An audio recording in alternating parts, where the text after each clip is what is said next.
खुला कि आखिर आपने इतनी हरी भरी दुनिया के बीच आखिर योग की दुनिया क्यों बसाई है। एक रिपोर्ट आई स्वामी जी जिसमें यह कहा गया कि हरे भरे मैदानों में पेड़ पौधों के बीच जो बच्चे खेलते हैं उनकी हड्डियां बड़ी मजबूत होती हैं, उनके मुकाबले जो घरों में कैद है, कंक्रीट के घर में कैद रह करके बच्चे रहते हैं, उनके मुकाबले 20 से 25% ज्यादा हड्डियां उन बच्चों की मजबूत है जो बाहर जाकर खेल रहे हैं, आउटडोर गेम्स में हिस्सा ले रहे हैं।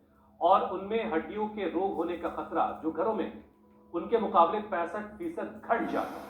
तो स्वामी जी ये राज जो है अब जो स्टडीज में सामने आ रहा है, ये तो पहले ही आपको बता था।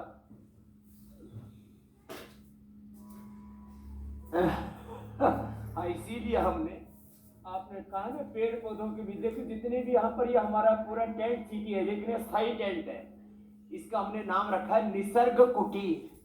निसर्ग कुटीर।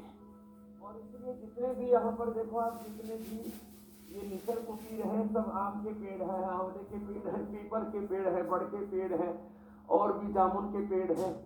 अब मकरासन, भुजंगासन, सर्वासन, मर्कटासन, ये तो बहुत जरूरी है। अब इसका कारण बताता हूँ। Less physical activity, less oxygen supply, stress, inflammation, pollution and indisciplined lifestyle, this is the main cause. These are the main causes of old. तो देखो ये अभ्यास तो हमें करना ही है। जिनको भी हड्डियों की प्रॉब्लम है ये अभ्यास तो इजीली कर सकते हैं। मर्कटासन, पवन मुक्तासन, उससे वायु भी शरीर में नहीं बढ़ेगा। और जो यहाँ ये हवन चल रहा है ना, ये हवन में भी गाय का घी और हम गुग्गल डालते हैं, उससे हड्डियां मजबूत होती है। तो एक तो vitamin D, B12, calcium, iron, omega, इनकी कमी नहीं रहनी चाहिए। इसके लिए हरी शाक सब्जियां, दूध, दही, जो हमारा नेचुरल खाना है। कई बार इसके ऊपर इंडियन टीवी पर हमने प्रोग्राम भी रखा, दाल रोटी खाओ अच्छी सेहत पाओ। तो सबसे अच्छा फूड है जो हमारा न्यूट्रिशियस फूड है, जो हमारे यहाँ पर जितना भी junk food, fast food, unhealthy food है। अब देखो एक और कारण है लोगों की हड्डियां क्यों कमजोर होगी। लोग क्या लेते हैं, सॉफ्ट ड्रिंक पी लेते हैं। जितने भी सॉफ्ट ड्रिंक्स है ये क्या करती है, हमारे शरीर के अंदर के कैल्शियम को, विटामिन को, vitamin D, B12, calcium, iron, omega, सब तरह के सूक्ष्म पोषक तत्वों को शरीर से बाहर नाम ना सॉफ्ट की जगह हार्ड ड्रिंक्स रख देना चाहिए। हाँ, ये जहरीले, हमने तो इसके लिए नाम ही रखा था ठंडा, मतलब टॉयलेट क्लीनर। इनमें इतने जहरीले तत्व होते हैं, आपका टॉयलेट वॉश बेसन आदि बहुत गंदा हो रहा हो ना, आप 2 ढक्कन जितने भी ये कोल्ड ड्रिंक आदि पीते हैं एक बार डाल करके देखो, पूरा एकदम साफ हो जाता है। और ये तो साइंटिफिकली प्रूवन बात है। मैं इसके विरोध के कारण से विरोध नहीं कर रहा हूँ कि जब ये पीते हैं तो शरीर के जो पोषक तत्व इनको शरीर से बाहर निकाल देते हैं, एक बात। फिर जो बच्चे खा रहे हैं ना चॉकलेट, फिर ये बर्गर, पिज्जा और ये सब चीजें क्या करते हैं, शरीर के अंदर टॉक्सिन्स, ऑक्सीडेंट्स इकट्ठे करते हैं, अंदर इन्फ्लेमेशन पैदा करते हैं, जो शरीर की नैसर्गिक प्रक्रिया उसका बाधा हो जाता है और मूलाधार चक्र गड़बड़ हो जाता है। मूलाधार चक्र की गड़बड़ी से इसलिए हम वहाँ बस्ती दे करके एरेंडी मूल की बस्ती, 10 मूल क्वाथ की बस्ती, पिणत क्वाथ की बस्ती, एनिमा देते हैं। बस्ती से वात रोग और वमन से पित्त रोग और नशे से कफ रोगों को मिटाते। तो करने की क्या जरूरत है, फिर से हरे भरे आंगन में बच्चे खेले, दौड़ लगाए और अपना जो नैसर्गिक खाना पीना है, सात्विक आहार है, पौष्टिक आहार है, उसको लें। और अपने भोजन में खजूर और ये गोंद, आज खजूर, गोंद, अरसी के लड्डू भी बताने वाले हैं। अब शुरू में उधर दृष्टि ना जाए, इसलिए इसका विस्तार बाद में करने वाले हैं 8:35 पर।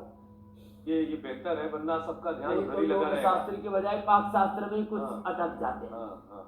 अच्छा स्वामी जी, जिस स्टडी का मैं जिक्र कर रहा था, हरियाली वाली बात की, उसके लिए ये भी कहा गया कि कम से कम अगर कोई आदमी 2 से 3 घंटा रोजाना हरियाली में बिता ले तो बहुत फायदेमंद है। स्वामी जी, एक और स्टडी आई है जो ये बताती है कि कोरोना में स्टेरॉइड लेने की वजह से लोगों की हड्डियां काफी कमजोर हुई हैं। सबसे ज्यादा घुटने और कूल्हा के दर्द से लोग परेशान हैं और अस्पतालों में भीड़ लगी है। तो स्वामी जी, हड्डियां जिनकी कमजोर हो गई, अब फिर से क्या उनको मजबूत किया जा सकता है, और फिर अगर होगा तो कैसे होगा? हाँ, देखो जिनकी भी हड्डियां कमजोर हैं, तो वो जैसे हमने पहले ही कहा, ज्यादा कठिन अभ्यास न कर पाए तो देखो ये अभ्यास इसका कुल्ले से लेकर के एड़ी तक, एड़ी से लेकर के यहाँ तक इसका असर होता है। तो आगे पीछे ऐसे पैरों को दबाना, यूं गोल गोल घुमाना, यूं करना, घुटनों को खींचना, ढीला छोड़ना, फिर ये करना। देखो ये कुल्ले के लिए बहुत जरूरी है। कुल्ले की हड्डी घिस रही है, एएलए हो रहा है लोगों को अंदर, फिर हिप बोल्ट चेंज कराना पड़ रहा है। मैंने कहा हिप बोल्ट चेंज कराओगे, फिर आगे बोले घुटने चेंज, फिर बोले 33 के 33 रीढ़ की हड्डी की वर्टिब्रास को चेंज। आदमी जिएगा कैसे? ये बहुत ही खतरनाक overdose of antibiotics, overdose of steroid, biological और जितने भी सिंथेटिक ड्रग्स हैं, ये हमारी हड्डियों को कमजोर बनाते हैं। जितने भी ये कृत्रिम जो है गैर नैसर्गिक आहार है, ये सब भी हमारी हड्डियों को कमजोर बना रहे हैं। जितने भी उत्तेजक आहार है, ये भी हमारी हड्डियों को कमजोर बना रहे हैं।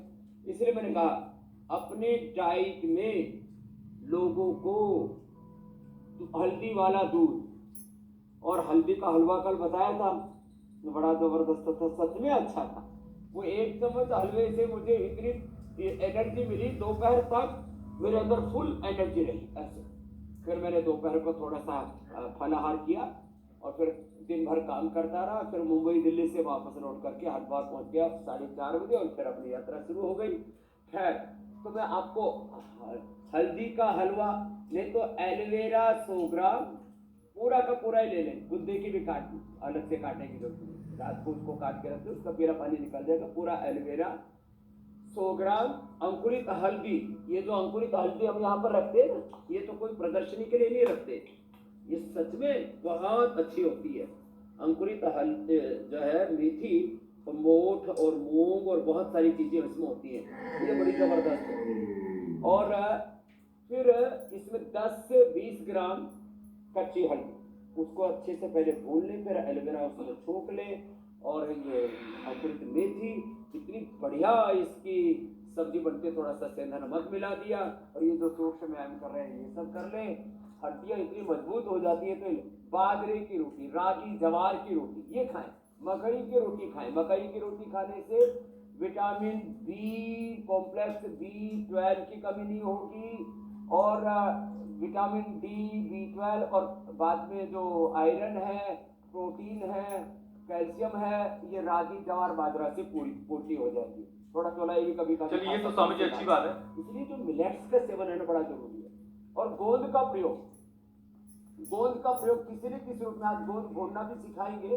ये बात आप बिल्कुल ठीक कह रहे हैं स्वामी जी। दूध के साथ लड्डू में आज, इसलिए जैसे ये सर्दियां आती है, हमारे घरों में गोंद का खूब इस्तेमाल होने लगता है।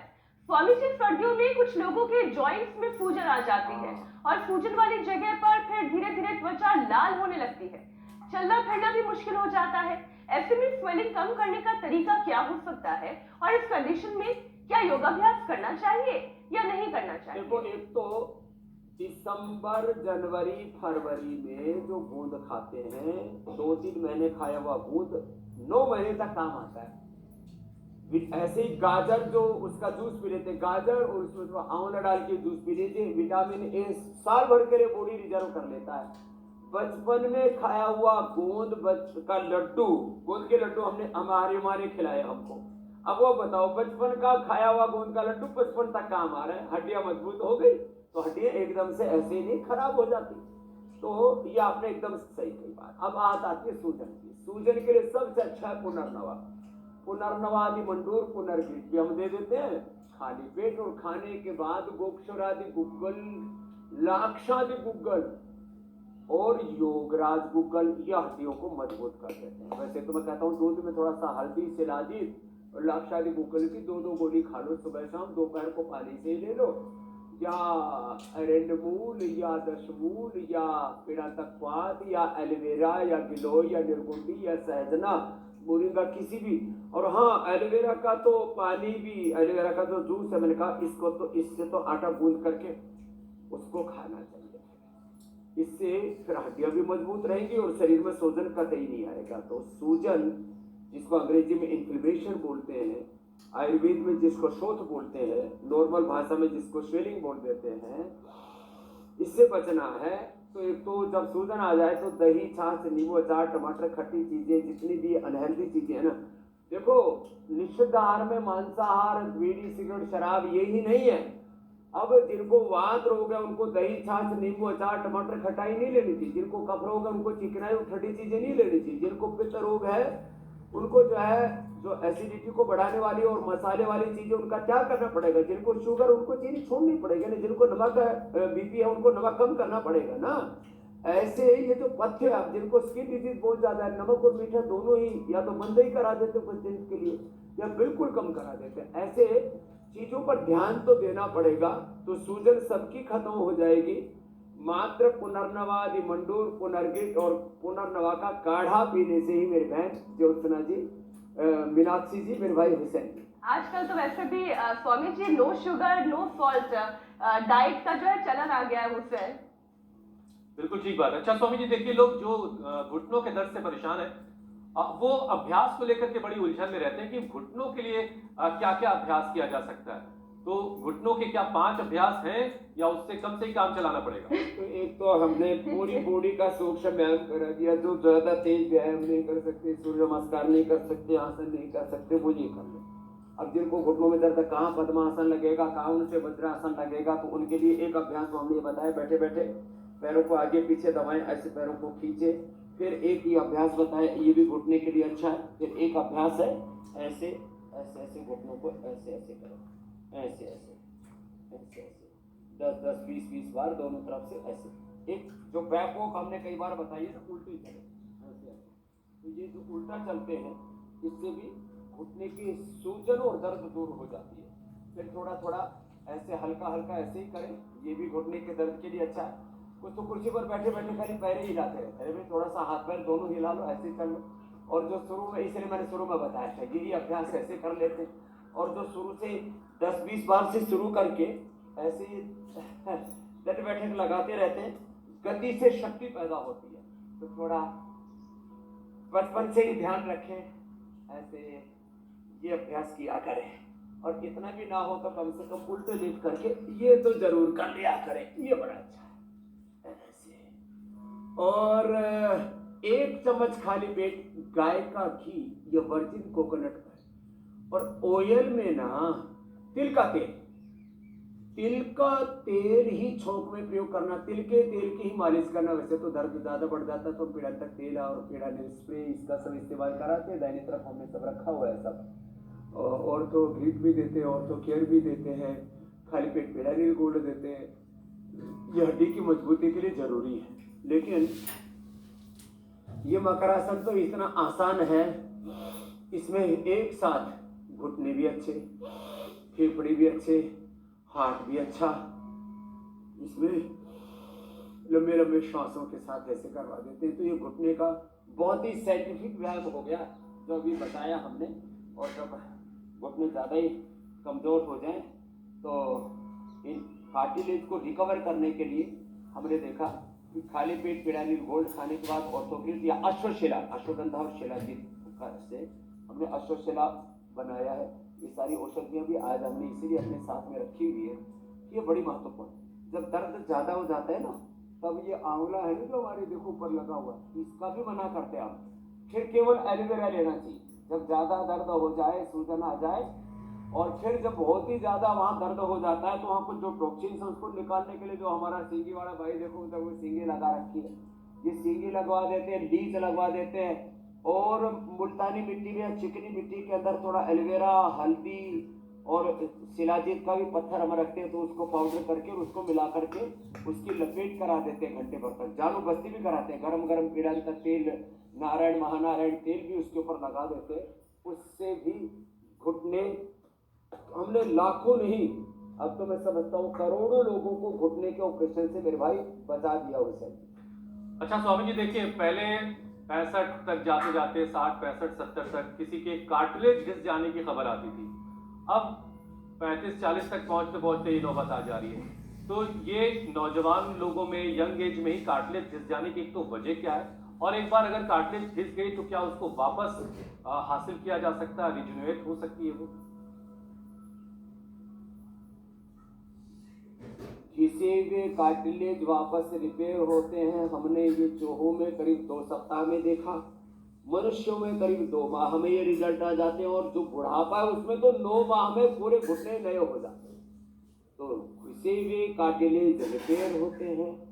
और ये जो घिसने के कारण है बढ़ा हुआ आरए फैक्टर, बढ़ा हुआ CRP, ANA, avian, HLV-10-7, ESR, uric acid, ASO, हड्डियों का पूरा ओस्टोब्लास्ट, ओस्टोक्लास्ट, बोन फॉर्मेशन, बोन रिसेप्शन का गड़बड़ होना, ये जो पूरा हड्डियों का पूरा ताना बाना, हड्डियों का जो पूरा ढांचा है, हड्डियों का जो पूरा मैकेनिज्म है, मेटाबॉलिज्म है, वो अच्छा हो जाता है। इसके लिए तो लंबे श्वास लिया करें। अब देखो, आप हरियाली का पूछ रहे थे नहीं, तेरी लड़की क्या समझ है? लंबे श्वास लेने से जहाँ हरियाली होगी वहाँ ऑक्सीजन का लेवल ज्यादा होगा। अब ऑक्सीजन में कोई कैल्शियम, आयरन, विटामिन, मिनरल्स नहीं होते, तो ऑक्सीजन जब शुद्ध ऑक्सीजन अंदर जाएगा, ऑक्सीजन कम हो जाएगा तो इन्फ्लेमेशन होगा, ये सारे मार्कर्स बढ़ेंगे जो भी मिलते। तो ऑक्सीजन पूरा मिलता है तो सारे मार्कर्स जो अभी मैंने बताया, पेन मार्कर्स, ये नॉर्मल रहते हैं। इसलिए ऑक्सीजन पूरा जाना चाहिए। तीसरे हम बोलते रहते हैं less oxygen supply is the main cause of all disease. और फिर pollution, obesity, unhealthy lifestyle, unhealthy eating, unhealthy चीजों का देखना, सुनना, खाना, पीना, जीना, अनहेल्दी तरीके से जो लाइफ को जीते हैं ना, अनहेल्दी तरीके से जो उठते बैठते हैं। अब किसी को तो नीचे, अब जैसा ऐसे किसी के घुटने मैंने देखा, घुटनों के तो घुटने ऐसे टिकते ही, ऐसे अदर पदर रहते, ऐसे ही बैठते, ऐसे बैठना, ऐसे बैठना पड़ता है उनको। सोनिया गांधी स्टाइल में, राहुल गांधी स्टाइल, राहुल गांधी जी को फिर भी अब चल चल के थोड़े पैर थोड़े ढीले हो गए। अब लोगों के जो है टॉयलेट में खड़ी खड़ी में बैठते, खड़े खड़े खाते, खड़े खड़े खाने पीने, टॉयलेट करने का, यूरिन आदि करने का शास्त्र में निषेध भी है। ये बड़ा वैज्ञानिक है। खड़े खड़े पानी पीते हैं, बैठ करके जो पानी नहीं पीते ना, उनको वो लगातार जो 10-20 साल तक खड़े होकर के पानी पीते हैं, उनके घुटनों में दर्द हो जाता है। लो, बातें छोटी छोटी है। इसलिए लंबे सांस लेना।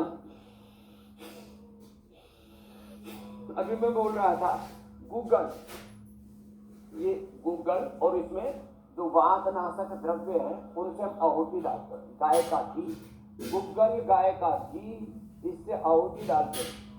इससे ये जो गूगल और गाय का घी है, जो मैं कह रहा था, गाय का घी या वर्जिन कोकोनट ऑयल या तिल का तेल 1 चम्मच सुबह खाना चाहिए। से हड्डियां, कार्टिलेज मजबूत रहेंगे और हड्डियों पर चमक भी पूरी रहेगी, चमक ठसक पूरी रहेगी जिंदगी में।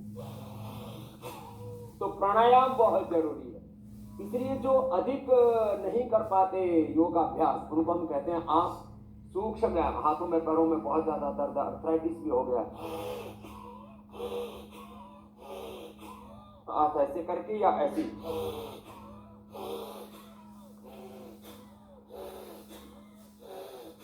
एक 1000 बार तक भस्त्रिका। स्वामी जी लेकिन अभी तक 5000, को 10,000 रिपेयर बार करने तक के लिए कपालभाति, और 1000 बार तक अनुलोम विलोम। अभ्यास के साथ साथ और क्या लेना है खान पान में, वो रह गया जरा। ये का हाँ, तो एक तो लहसुन का बहुत जरूरी है। अब जो मोटे लोग होते हैं उनके भी घुटने में कार्टिलेज बहुत जल्दी खींचते हैं, तो वो भी एक कम से कम 2 अभ्यास, 3 अभ्यास तो लेट के बताते हैं। और ये 2 अभ्यास, एक तो ये त्रिकोणासन और एक चक्की आसन, ये 2 अभ्यास बैठ करके, क्योंकि घुटनों के ऊपर ओवरलोड आता है। अब एक गाड़ी है 10 टन की, 5 है, 20 टन वजन भर रखा है, तो टायर तो घिसेंगे और फटेंगे। तो हमारे भी गाड़ी का जितना लोड होना चाहिए उससे ओवरलोड कर रखा हमने इस शरीर रूपी आत्मानम रथिनम विद्धि शरीरम रथमेव तो बुद्धिम तो सार्थम विद्धि मनः प्रग्रह व्यवसाय। तो वजन भी ज्यादा ढोए नहीं, कुछ पहले खाते फिर भर के रखते फिर ढोते रहते, और उसका एक्स्ट्रा प्रेशर घुटनों पर आता है, कमर पर आता है, फिर वो दुखने लगते हैं। फिर देखो, तो ये 3 अभ्यास तो लेट करके, 2 अभ्यास बैठ करके। लहसुन को गाय के घी में भून ले, उसकी दुर्गंध, उसकी तामसिकता, उसकी तीक्ष्णता खत्म हो जाती है। और 5 से लेकर के पहले दिन 3 से 5, फिर 2-2 कली बढ़ाते चले, ऐसे 10, 15, 20, 25 कली तक मैंने लोगों को लहसुन खिलाया है। ये लहसुन का खाली पेट खाया, और ऊपर से फिर थोड़ी देर बाद आधा 1 घंटे बाद नाश्ता कर ले। तो उससे लहसुन कल्प से लोगों की घुटने के दर्द में अप्रतिम लाभ होता है, और ये कोलेस्ट्रॉल के लिए भी बहुत अच्छा है, ये हार्ट के लिए भी, लो इम्यूनिटी के लिए भी। और क्योंकि उसको गाय के घी में हल्का सेकते हैं, थोड़ा ब्राउनिश हो जाता है तो खा लेते हैं।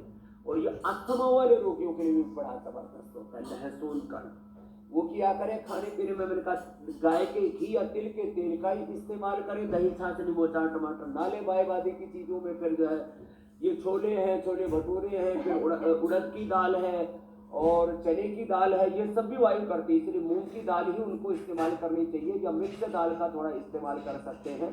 ऐसे छोटी छोटी चीज़ों का ध्यान रखें। खाने के 1 घंटे बाद ही पानी पिए, और 2 बार ही खाना खाएं तो बेस्ट है, सुबह 8 से 10 के बीच में और शाम को 5 से 7 के बीच में। दिन में बहुत ज़्यादा भूख लगती है तो थोड़ा कोई फल खा सकते हैं। फलों में भी पपीता अच्छा है, पपीता है, अनार है, सेब है। ज़्यादा खट्टे फल नहीं खाने चाहिए। अब वजन घटाने के चक्कर में कई बार लोग अनानास बहुत ज़्यादा खा लेते हैं, बहुत ज़्यादा आंवला आदि का और खट्टी चीज़ों का इस्तेमाल करते हैं, वजन तो कम हो जाता है लेकिन आर्थराइटिस बढ़ जाता है। इसलिए छोटी छोटी बातों का ध्यान रखेंगे तो निश्चित रूप से बहुत सारी परेशानियों से नहीं होगा और बच जाए। जाए। स्वामी जी, यूरिक एसिड भी बहुत गड़बड़ कर रहा है बहुत सारे लोगों को, और ये भी गठिए की एक बड़ी वजह है। तो यूरिक एसिड को कंट्रोल करने का क्या है उपाय? और कई बार तो रिपोर्ट्स में नॉर्मल आता है लेकिन परेशान कर रहा होता है। सबसे बेस्ट है गोखरू का प्रयोग। हाँ, अरे भाई साहब, ये क्या होता है, किसी का तो 6-7 भी यूरिक एसिड होना तो भयंकर पेन करने लगता है, और 8-9 हो जाए ना तो एक कदम भी चलना तो बहुत दूर की बात है, हिल भी नहीं सकता।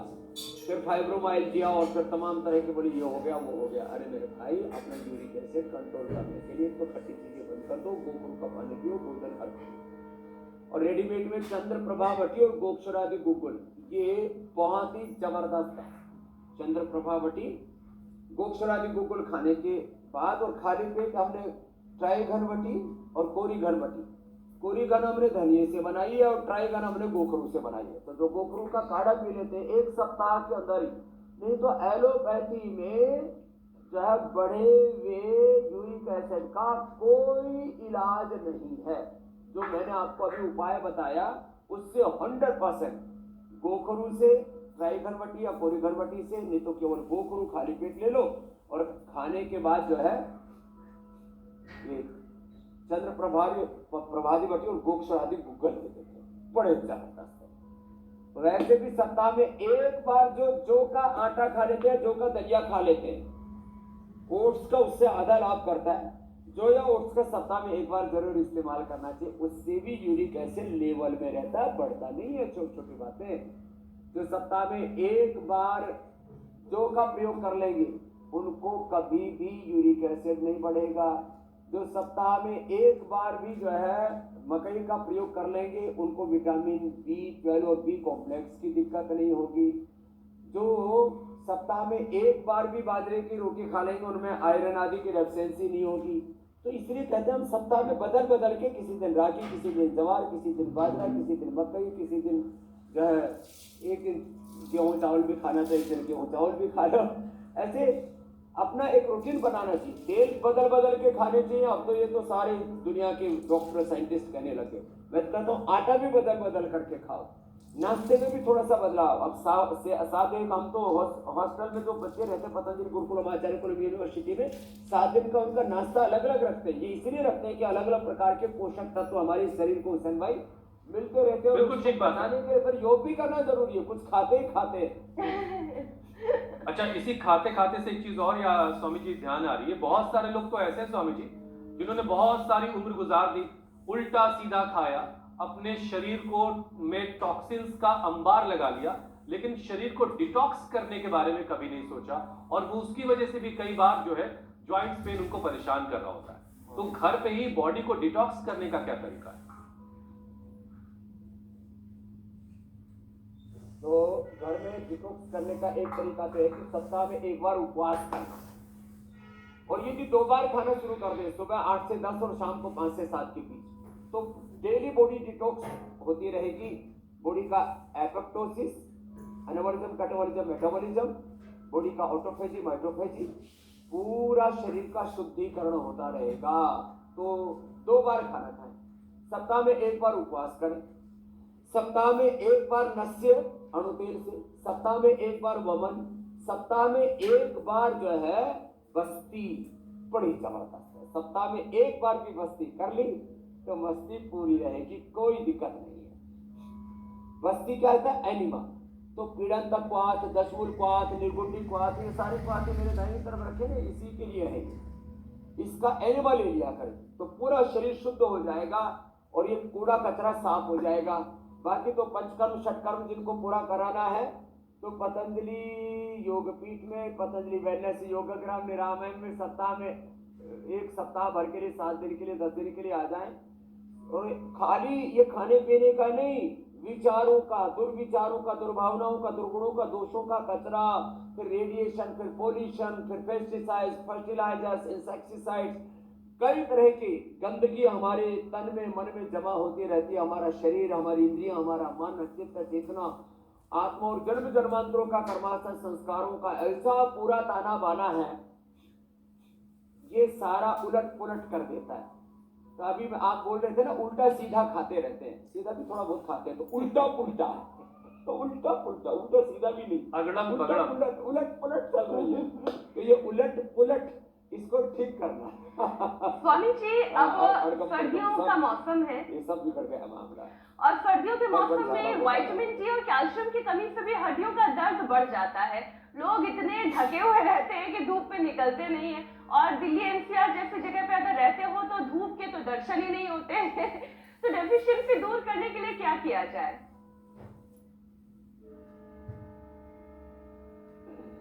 तो देखो, हमारे यहाँ तो सूरज निकला हुआ है, तो हम तो ऐसे ही सर्दी में भी थोड़ी देर 9-10 बजे या दोपहर को एक बार धूप में बैठ जाते और अपना काम भी करते रहते। फोन करना है, कोई लिखना पढ़ना है, किसी से बात करनी है, किसी से मिलना है, तो अभी हमारे लिए तो थोड़ा इजी, हम तो बाबा है, हम तो लंगोटी में भी बैठ सकते हैं, बाबा लोग तो दिगंबरी भी होते हैं अपने जैन परंपरा में भी और सनातन परंपरा में भी। लेकिन बाकी खास करके माताओं बहनों के लिए बड़ी दिक्कत वाला काम है। तो